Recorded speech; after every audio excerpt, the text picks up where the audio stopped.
अच्छा, आजकल इतने पतले पतले से मेहर आ रहे हैं ना, इतने तो दो कि 8-10 गुटके तो खरीद सके वो।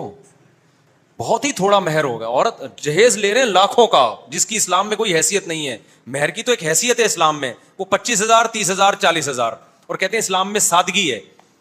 तो सारी सादगी मेहर में आके निकल रही है।